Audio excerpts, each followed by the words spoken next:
Bonjour à tous et je suis très heureuse de vous retrouver pour faire mon bilan de ce 65e jour de mon défi des 100 jours saison 15. Il m'est arrivé plein de choses extraordinaires parce que ce défi, je le partage avec 6 autres personnes et je ne peux qu'observer que chacun avance vraiment à sa manière et à son rythme. Une chose est certaine, c'est que les 6 personnes et moi-même, nous ne serons plus les mêmes quand on arrivera à ce 100e jour. Ce qui est percutant dans notre groupe, c'est le partage des situations chaotiques, de l'analyse derrière et surtout, la plus importante, c'est les prises de conscience d'être créateur de sa vie, de prendre la responsabilité de sa vie. Au niveau du groupe, c'est ce que je vois vraiment en priorité. Tous prennent du temps pour faire les exercices, pour faire les bilans. Me concernant, j'ai vécu des situations que je rêvais de vivre. Je suis vraiment super heureuse. J'ai impacté une salle où des cadres de l'administration se trouvaient. Nous étions 12 en formation.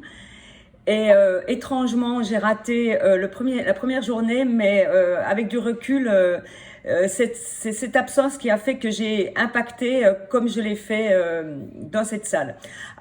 Parce que le jour où j'y suis allée, la première 3 minutes, le formateur a parlé d'HeartMath et puis de cohérence cardiaque. Et au bout de 20 minutes, je n'en pouvais plus. Je me suis dit, est-ce que je vais intervenir, pas intervenir? Et je n'en pouvais plus, donc j'ai levé le doigt. Et le formateur m'a donné la parole et je me suis lâchée. J'ai dit qui j'étais, ce que je faisais avec Joe Dispenza, Greg Braden, que je méditais autant de fois par jour, d'heures par jour. Le formateur a sauté, on aurait dit qu'il a crié partout, hurrah, hurrah, hurrah. Tout au long de la journée, il m'a demandé d'intervenir pour exprimer mes connaissances. Par curiosité, j'ai demandé à l'Assemblée si les gens connaissaient Ho'oponopono. Et la réponse a été oui. Certains cadres supérieurs de notre administration utilisent. Or, des gens de la préfecture de région, des gens de direction régionale, départementale, le CNRS et d'autres administrations. J'ai été dans une joie profonde quand j'ai entendu ça. Tout le monde est reparti avec l'intention d'aller écouter les conférences de Joe Dispenza et de Greg Braden. Mon voisin, lui, du CNRS, il m'a même demandé de lui écrire les noms pour être sûr de ne pas se tromper et de pouvoir trouver les conférences. C'était super marrant à voir. Le formateur m'a demandé aussi de rester en contact avec lui. Et étrangement, on a vraiment senti un lien.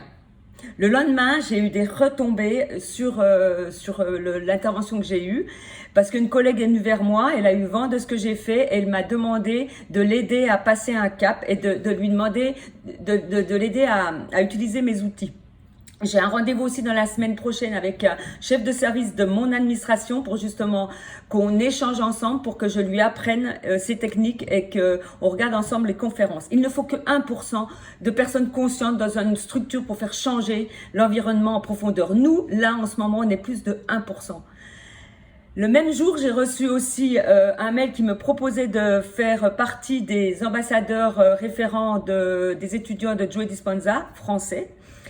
Et là, en ce moment, je suis tellement heureuse, je peux que me réjouir de tout ce qui m'arrive. Vraiment, j'aime ce qui se trame autour de moi. Je remercie infiniment la société qui évolue.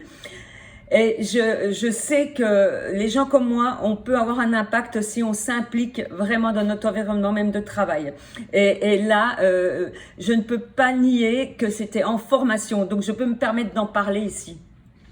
Les gens sont impactés par ce nouveau paradigme.